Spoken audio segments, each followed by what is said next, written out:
రిజర్వాయర్లో కానీ ఈ ప్రాంతంలో ప్రాజెక్టులలో మెదక్ జిల్లా రైతులను ముంచి పోలీసులతో తన్నించి పోలీసు బూట్లతో తొక్కిచ్చిన దుర్మార్గుడు ఎవరైనా ఉన్నారంటే బీఆర్ఎస్ ఎమ్మెల్సీ ఈనాటి పార్లమెంట్ అభ్యర్థి. ఆయనకు ఆల్రెడీ అదే విధంగా ఇక్కడ సోదరు చెప్తున్న గిన్నె ఆయన దుకాణం ఉంది, 100 ఎకరాలు తెల్లాపూర్లు ఆక్రమించుకున్నాడని. మీ భూములు ఆక్రమించుకొని మీ ఆస్తులు మల్లన్న సాగర్లో ముంచి 1000 కోట్లు సంపాదించి అవి సరిపోలేదని 100 కోట్లు కేసీఆర్ హరీష్ రావుకి ఇచ్చి మళ్ళీ ఎంపీగా మీ దగ్గరకు వచ్చాడు. నేను అడుగుతున్నా సోదరులారా, ఆయన ఎమ్మెల్సీగా ఉన్నాడు ఆల్రెడీ, ఇంకా 5 ఏళ్ళు ఉంది ఆయన నౌకరి. ఒకటి ఉండగానే ఇంకొకటి అడుగుతుండ్రు.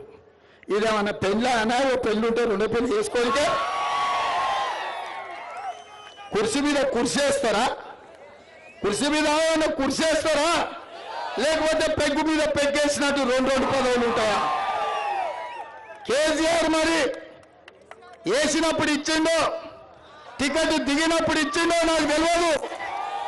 ఆల్రెడీ ఎమ్మెల్సీ ఇచ్చిండు, ఏడాది తిరగకుండే మళ్ళీ ఎంపీ టికెట్ ఇచ్చిండు. ఇవాళ బీఆర్ఎస్ అభ్యర్థి ఓడిపోతే ఆయనకు ఊడేదేంది లేదు, పోతే ఒక 400-500 కోట్లు పోతాయి. మందిని ముంచిన సొమ్మే కదా, మనల్ని దోసుకున్న సొమ్మే కదా.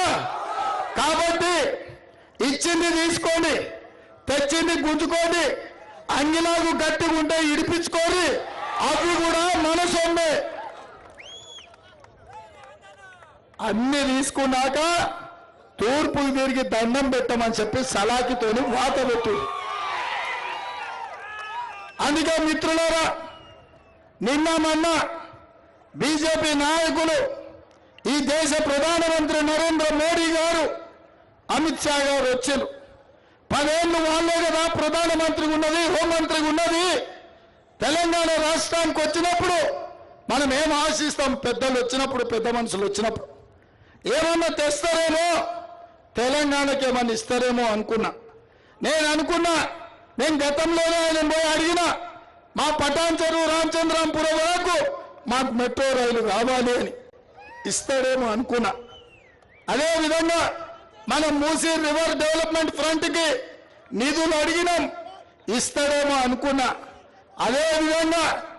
అదేవిధంగా బయ్యారం ఉక్కు కర్మాగారం, Warangal railway coach factory, Rangareddy జిల్లా చుట్టూతా ఐటీ పరిశ్రమల కోసం